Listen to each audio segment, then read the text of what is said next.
Juízes, capítulo 12. Jefté e a tribo de Efraim. Os homens da tribo de Efraim se reuniram para lutar. Eles atravessaram o rio Jordão para o lado de Zafon e disseram a Jefté: Por que é que você saiu para combater os amonitas e não nos chamou para irmos também? Por causa disso, nós vamos queimar a sua casa com você dentro. Mas Jefté respondeu: Eu e o meu povo tínhamos uma briga séria com os amonitas. Chamei vocês, mas vocês não me livraram deles. Quando vi que vocês não iam me ajudar, arrisquei a vida e fui combater contra eles. E o Senhor Deus me deu a vitória. Então por que é que vocês vêm agora lutar contra mim? Aí Jefté juntou todos os homens de Gileade. Eles guerrearam contra os homens de Efraim e os derrotaram. Fizeram isso porque os efraimitas tinham dito: Vocês, gileaditas, que moram nas terras de Efraim e de Manassés, são desertores de Efraim. Para não deixar que os efraimitas passassem, os gileaditas tomaram os lugares onde o rio Jordão podia ser atravessado. Quando algum efraimita que estava tentando escapar pedia para atravessar o rio, os homens de Gileade perguntavam: Você é efraimita? Se ele respondia que não, eles o mandavam dizer a palavra Shibolete. Mas se ele dizia Sibolete porque não podia falar direito a palavra, então o agarravam e matavam ali mesmo, na beira do rio Jordão. Naquela ocasião foram mortos 42.000 efraimitas. Jefté, o gileadita, governou Israel durante 6 anos. Então morreu e foi sepultado na sua cidade natal, em Gileade. Ibzan, Elon e Abdon. Depois de Jefté, Ibzan, da cidade de Belém, governou o povo de Israel. Ele tinha 30 filhos e 30 filhas. Deixou que as 30 filhas casassem com rapazes de fora do seu grupo de famílias, e trouxe 30 moças de fora para casarem com seus filhos. Ibzan governou Israel 7 anos. Então morreu e foi sepultado em Belém.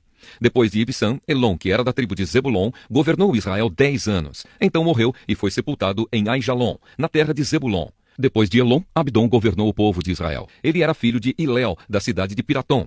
Abdon tinha 40 filhos e 30 netos que montavam 70 jumentos. Ele governou Israel 8 anos. Então morreu e foi sepultado em Piratom, que fica na terra de Efraim, na região montanhosa dos Amalequitas. Atos dos Apóstolos, capítulo 16. Timóteo acompanha Paulo e Silas. Paulo chegou à cidade de Derbe e Listra. Em Listra morava um cristão chamado Timóteo. A mãe dele, uma cristã, era da raça dos judeus, mas o pai dele não era judeu. Todos os irmãos que moravam em Listra e Icônio falavam bem de Timóteo. Paulo quis levá-lo consigo e por isso o circuncidou, pois todos os judeus que moravam naqueles lugares sabiam que o pai de Timóteo não era judeu. Nas cidades por onde passavam, eles diziam aos cristãos quais as decisões que tinham sido tomadas pelos apóstolos e pelos presbíteros da igreja de Jerusalém e aconselhavam que eles obedecessem a essas decisões. Assim, as igrejas ficavam mais fortes na fé e o número de cristãos aumentava cada dia mais.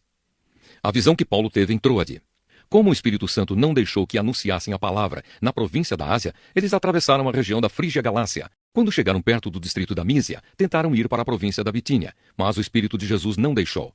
Então atravessaram a Mísia e chegaram à cidade de Troade. Naquela noite Paulo teve uma visão. Ele viu um homem da província da Macedônia que estava de pé e lhe pedia: Venha para a Macedônia e nos ajude. Logo depois dessa visão, nós resolvemos partir logo para a Macedônia, pois estávamos certos de que Deus nos havia chamado para anunciar o evangelho ao povo dali. Em Filipos, a conversão de Lídia. Nós embarcamos em Troade e fomos diretamente para a ilha de Samotrácia. No dia seguinte, chegamos ao porto de Neápolis. Dali, fomos a Filipos, que é uma cidade do 1º distrito da província da Macedônia, e também colônia romana, onde ficamos vários dias. No sábado, saímos da cidade e fomos para a beira do rio, pois pensávamos que ali devia haver um lugar de oração para os judeus. Sentamos e começamos a conversar com as mulheres que estavam reunidas lá. Uma daquelas mulheres que estavam nos ouvindo era Lídia, uma vendedora de púrpura da cidade de Tiatira. Ela adorava a Deus e o Senhor abriu a mente dela para que compreendesse o que Paulo dizia. Ela e as pessoas da sua casa foram batizadas. Depois, Lídia nos convidou dizendo: Venham ficar na minha casa, se é que vocês acham que, de fato, eu creio no Senhor. Assim, ela nos convenceu a ficar na casa dela. Na cadeia de Filipos. Certo dia, quando estávamos indo para o lugar de oração, veio ao nosso encontro uma escrava. Essa moça estava dominada por um espírito mau que adivinhava o futuro, e os seus donos ganhavam muito dinheiro com as adivinhações que ela fazia. A moça começou a nos seguir, gritando assim: Estes homens são servos do Deus Altíssimo e anunciam como vocês podem ser salvos. Ela fez isso muitos dias. Por fim, Paulo se aborreceu, virou-se para ela e ordenou ao espírito: Pelo poder do nome de Jesus Cristo, eu mando que você saia desta moça. E no mesmo instante, o espírito saiu. Quando os donos da moça viram que não iam poder mais ganhar dinheiro com as adivinhações dela, agarraram Paulo e Silas e os arrastaram até a praça pública diante das autoridades. Eles os apresentaram a essas autoridades romanas e disseram: estes homens são judeus e estão provocando desordem na nossa cidade. Estão ensinando costumes que são contra a nossa lei. Nós que somos romanos não podemos aceitar esses costumes. Aí uma multidão se ajuntou para atacar Paulo e Silas. As autoridades mandaram que tirassem as roupas deles e os surrassem com varas. Depois de baterem muito neles, as autoridades jogaram os dois na cadeia e deram ordem ao carcereiro para guardá-los com toda a segurança. Depois de receber essa ordem, o carcereiro os jogou numa cela que ficava no fundo da cadeia e prendeu os pés deles entre 2 blocos de madeira. Mais ou menos à meia-noite, Paulo e Silas estavam orando e cantando hinos a Deus, e os outros presos escutavam. De repente, o chão tremeu tanto que abalou os alicerces da cadeia. Naquele instante, todas as portas se abriram e as correntes que prendiam os presos se arrebentaram. Aí o carcereiro acordou. Quando viu que os portões da cadeia estavam abertos, pensou que os prisioneiros tinham fugido. Então puxou a espada e ia se matar. Mas Paulo gritou bem alto: "Não faça isso! Todos nós estamos aqui!" Aí o carcereiro pediu que lhe trouxessem uma luz. Entrou depressa na cela e se ajoelhou, tremendo, aos pés de Paulo e Silas. Depois levou os dois para fora e perguntou: "Senhores, o que devo fazer para ser salvo?" Eles responderam: "Creia no Senhor Jesus e você será salvo, você e as pessoas da sua casa." Então eles anunciaram a palavra do Senhor ao carcereiro e a todas as pessoas da casa dele. Naquela mesma hora da noite, o carcereiro começou a cuidar deles, lavando os ferimentos da surra que haviam levado. Logo depois, ele e todas as pessoas da sua casa foram batizados. Em seguida, ele levou Paulo e Silas para sua casa e lhes deu comida.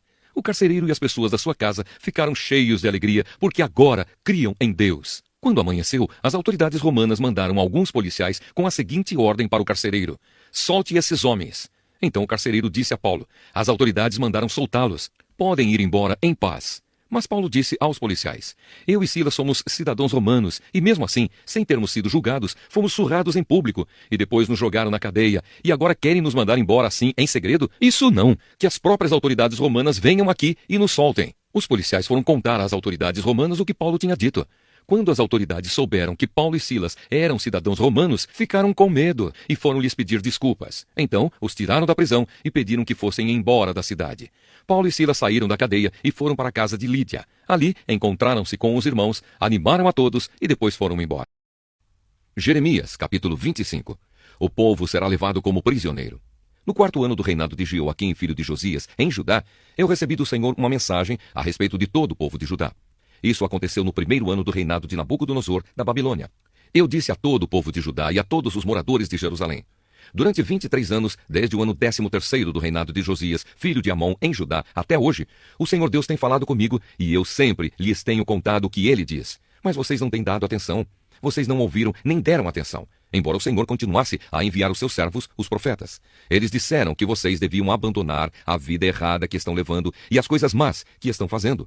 Assim poderiam continuar a viver na terra que Deus deu a vocês e aos seus antepassados, para ser sua propriedade para sempre.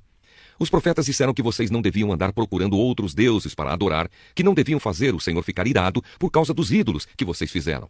Mas o Senhor mesmo diz que vocês não quiseram ouvi-lo. Pelo contrário, fizeram com que o Senhor ficasse irado por causa dos seus ídolos e por isso vocês foram castigados. Portanto, porque vocês não quiseram escutar as suas palavras, o Senhor Todo-Poderoso diz: eu mandarei buscar todos os povos do norte e também meu servo, o rei Nabucodonosor, da Babilônia. Vou trazer esses povos para lutarem contra os moradores desta terra de Judá e contra todas as nações vizinhas. Eu as destruirei completamente. Elas ficarão arrasadas para sempre e serão um espetáculo horrível e assustador. Sou eu, o Senhor, quem está falando. Vou acabar com seus gritos de alegria e de felicidade e com o barulho alegre das festas de casamento. Vocês não terão mantimento para comer, nem azeite para as lamparinas. Toda esta terra ficará arrasada e será um espetáculo horrível. Todas estas nações serão dominadas pelo rei da Babilônia durante 70 anos. Depois disso, eu castigarei o rei da Babilônia e a sua nação por causa do pecado deles. Destruirei o seu país e o deixarei arrasado para sempre. Sou eu, o Senhor, quem está falando. Castigarei aquela nação com tudo aquilo que ameacei fazer, com todas as coisas escritas nesse livro, as coisas que Jeremias falou contra todas estas nações. Eles se tornarão escravos de muitas nações e de reis poderosos, e assim eles me pagarão por tudo aquilo que fizeram. O castigo das nações. O Senhor, o Deus de Israel, me disse: aqui está um copo cheio do vinho da minha ira. Pegue este copo e faça com que bebam dele todos os povos aos quais eu estou enviando você. Quando beberem, tremerão e ficarão loucos por causa da guerra que mandarei contra eles. Então peguei o copo da mão do Senhor e fiz com que bebessem dele todos os povos aos quais o Senhor me havia mandado. Tanto Jerusalém como todas as cidades de Judá, junto com os seus reis e as suas autoridades, tiveram de beber. Beberam para se transformar num deserto, num espetáculo horrível e assustador, do qual as pessoas falam para rogar pragas. E isso é o que se vê hoje. Esta é a lista de todos os outros que tiveram de beber do copo da ira de Deus: o rei do Egito, os seus oficiais e as suas autoridades, todos os egípcios e todos os estrangeiros no Egito, todos os reis da terra de Uz, todos os governadores das cidades dos filisteus, Asquelon, Gaza, Ecrom e o que resta de Asdod, todo o povo de Edom, Moabe e Amon, todos os reis de Tiro e de Sidom, todos os reis das terras que ficam no litoral do mar Mediterrâneo, as cidades de Dedã, Temá e Bus, todos os povos que cortam curto o cabelo, todos os reis da Arábia, todos os reis das tribos do deserto, todos os reis de Zinre, Elão e Média, todos os reis do norte, de longe e de perto, um depois do outro. Todas as nações do mundo tiveram de beber, e o último que vai beber será o rei da Babilônia. Aí Deus me disse: digam ao povo que eu, o Senhor Todo-Poderoso, o Deus de Israel, estou mandando que eles bebam até ficarem bêbados e vomitarem, até caírem e não poderem mais se levantar por causa da guerra que mandarei contra eles. E se eles não quiserem pegar o copo da sua mão, Jeremias, se recusarem beber, diga que o Senhor Todo-Poderoso disse que eles serão obrigados a beber. Começarei a destruição pela minha própria cidade. Será que eles estão pensando que vão escapar do castigo? De jeito nenhum. Eles serão castigados, pois eu mandarei guerra a todos os povos do mundo. Eu, o Senhor Todo-Poderoso, estou falando. Você, Jeremias, anuncie tudo o que eu disse. Diga a este povo o seguinte: o Senhor vai trovejar lá do céu e falar lá do lugar santo onde mora. Ele trovejará contra o seu povo, guiará como aqueles que pisam uvas para fazer vinho, e todos na terra o ouvirão. O estrondo será ouvido no mundo inteiro, pois Deus tem uma acusação para fazer contra as nações. Ele julgará todas as pessoas e matará os maus. O Senhor Deus está falando. O Senhor Todo-Poderoso diz que a desgraça passará de uma nação para outra e que uma grande tempestade está se formando nos fins da terra. Naquele dia, os corpos daqueles que o Senhor matou serão espalhados pelo mundo inteiro. Ninguém chorará por eles. Os corpos deles não serão recolhidos nem sepultados. Ficarão largados no chão com esterco. Vocês, autoridades, gritem. Vocês que guiam o rebanho do meu povo, gritem bem alto. Chorem e rolem no pó. Chegou a hora de vocês serem mortos. Vocês cairão mortos como se fossem carneiros escolhidos. Os líderes do povo não escaparão, nem se salvarão. Eles gritam e gemem de aflição, pois Deus, na sua ira, destruiu a nação deles e arrasou as suas terras tão cheias de paz. Deus abandonou o seu povo como um leão que abandona sua cova. Os horrores da guerra e a violenta ira de Deus transformaram o país num deserto. O Evangelho de Marcos, capítulo 11. Jesus entra em Jerusalém. Quando Jesus e os discípulos estavam chegando a Jerusalém, foram até o Monte das Oliveiras, que fica perto dos povoados de Betfagé e Betânia. Então Jesus enviou 2 discípulos na frente com a seguinte ordem: vão até o povoado que fica ali adiante. Logo que vocês entrarem lá, encontrarão preso um jumentinho que ainda não foi montado. Desamarrem o animal e o tragam aqui. Se alguém perguntar por que vocês estão fazendo isso, digam que o mestre precisa dele, mas o devolverá logo. Eles foram e acharam o jumentinho na rua, amarrado perto da porta de uma casa. Quando estavam desamarrando o animal, algumas pessoas que estavam ali perguntaram: o que é que vocês estão fazendo? Por que estão desamarrando o jumentinho? Eles responderam como Jesus havia mandado, e então aquelas pessoas deixaram que os 2 discípulos levassem o animal. Eles levaram o jumentinho a Jesus e puseram as suas capas sobre o animal. Em seguida, Jesus o montou. Muitas pessoas estenderam as suas capas no caminho e outras espalharam no caminho ramos que tinham cortado nos campos. Tanto os que iam na frente como os que vinham atrás começaram a gritar: Hosana a Deus! Que Deus abençoe aquele que vem em nome do Senhor! Que Deus abençoe o reino de Davi, o nosso pai, o reino que está vindo! Hosana a Deus nas alturas do céu! Jesus entrou em Jerusalém, foi até o templo e olhou tudo em redor. Mas, como já era tarde, foi para o povoado de Betânia com os 12 discípulos. Jesus e a figueira. No dia seguinte, quando eles estavam voltando de Betânia, Jesus teve fome. Viu de longe uma figueira cheia de folhas e foi até lá para ver se havia figos. Quando chegou perto, encontrou somente folhas, porque não era tempo de figos. Então disse à figueira: que nunca mais ninguém coma das suas frutas. E os seus discípulos ouviram isso. Jesus no templo. Quando Jesus e os discípulos chegaram a Jerusalém, ele entrou no pátio do templo e começou a expulsar todos os que compravam e vendiam naquele lugar. Derrubou as mesas dos que trocavam dinheiro e as cadeiras dos que vendiam pombas, e não deixava ninguém atravessar o pátio do templo carregando coisas. E ele ensinava a todos assim: nas Escrituras Sagradas está escrito que Deus disse o seguinte: a minha casa será chamada de casa de oração para todos os povos, mas vocês a transformaram num esconderijo de ladrões. Os chefes dos sacerdotes e os mestres da lei ouviram isso e começaram a procurar um jeito de matar Jesus. Mas tinham medo dele porque o povo admirava os seus ensinamentos. De tardinha, Jesus e os discípulos saíram da cidade. A lição da figueira.